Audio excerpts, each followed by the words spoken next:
In this poem, Heaney recalls a forge that he remembers from childhood. The poet uses the forge and the work of the blacksmith as symbols for writing. The poet, like the blacksmith, uses his skill to create well-made objects. Set there immovable, an altar,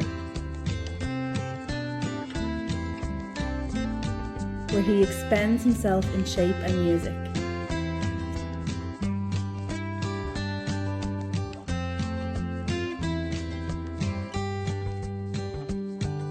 This poem is set in Heaney's childhood home. In it, he paints a portrait of the farmyard and the kitchen, with the poet's aunt as the central figure. So, her hands scuffled over the bakeboard.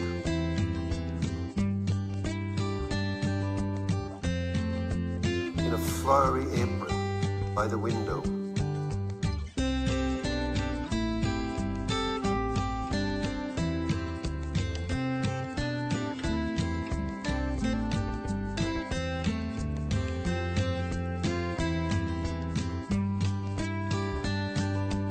This poem describes a key moment in Heaney's life which helped define him as a poet and as a citizen from the Catholic community in a sectarian state.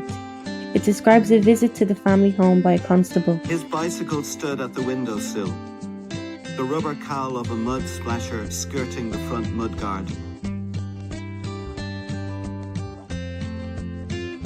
I sat staring at the polished holster with its buttoned flap, the braid cord looped into the revolver butt.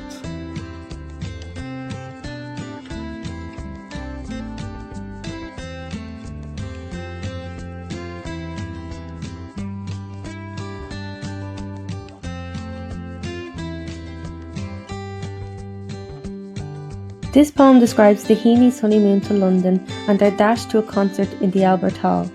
It captures the excitement and the energy of the newlyweds. There we were in the vaulted tunnel running. You in your going away coat, speeding ahead. I come as Hansel came on the moonlit stones, retracing the path back, lifting the buttons.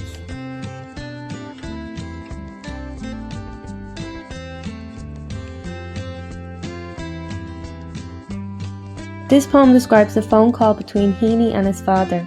As he waits for his father to pick up the phone, he becomes overwhelmed by the dreaded thought of his father inevitably dying. "Hold on," she said. "I'll just run out and get him. The weather here is so good, he took the chance to do a bit of weaning."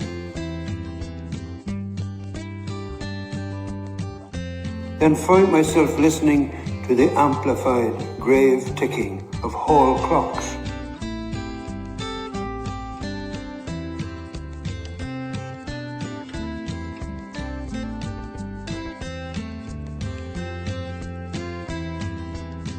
This poem is a record of a sightseeing drive as well as the rich afterthoughts of the drive. It can be read in a metaphorical way that life cannot be controlled, as our hearts can always be blown open by the surprising and unexpected. As big soft buffetings come at the car sideways and catch the heart off guard and blow it open.